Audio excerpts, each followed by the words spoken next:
In this video, we are going to look at how to add shapes layer to Photoshop, and I'm going to create a new document. I'm going to try one or two things there. Okay, so now I have a background layer. I'm just going to unlock that, and we have our shapes right here. I'm going to pick the rectangular shape and draw a shape, a blue shape there. I'm going to remove the border. Now if you look at the layers panel, you discover that it automatically created a layer, but the layer and the layer O are not of the same icon. If you look, their icon are a little different. Now the icon or this kind of layer is what we call a shape layer, and actually we have three types of layer objects. So we have the rasterized layer, we have the shape layer, and we have the smart object layer.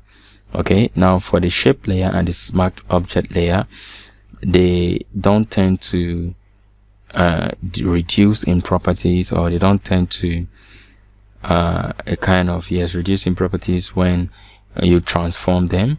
But for the rasterized layer, which you've completely made editable, if you transform it, the properties are also transformed and in one way or the other reduced. So if you're working with an image, it's always advisable to use or to change rasterized layers to smart layers until your work is done, though in some cases though. But in subsequent videos, we're going to look at how or when to use each particular layer. So this is a shape layer, and this is how it looks like for different shapes. Now when you double click on the shape icon itself, it brings you out a color picker to change the color of the shape, as you can see. Now if you want to bring out the blending options on shapes, you right click and you see blending options, and if you want to rename it, you double click on the name to do that. Now to differentiate between shape layer and a smart object, I'll quickly bring in an image to show you what I'm talking about. Okay, now let me get an image from my file manager, and I'm quickly going to drag one of these to our working environment. Now we have a layer of myself and a blue shape layer and a background layer.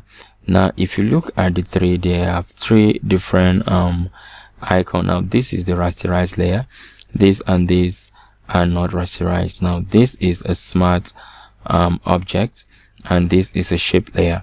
Now for the smart object, you can transform it without losing the qualities of or the properties of that particular layer. Okay, now let's assume I want to reduce the size of this image in one way or the other, and okay, let me undo that. So I want to reduce the size. Now the properties of this image was not tampered with in any way because it's a smart object. But if we happen to rasterize this and make it completely editable, both in properties and in the shape itself, to do that you right click and you see rasterize layer. Now when you rasterize it, any transform action you carry on it becomes permanent, and as you transform it, it transforms both with the image and the properties of the image. Okay, so I don't know if you understand what I'm trying to say, but maybe in other Photoshop courses we might talk about non-destructive editing, where we're going to look at or treat more on smart objects and shape layers alongside other things. So in our next video, we'll be looking at how to apply adjustment layers, and we'll also look at how to treat mask and layers too, even though we treated mask before.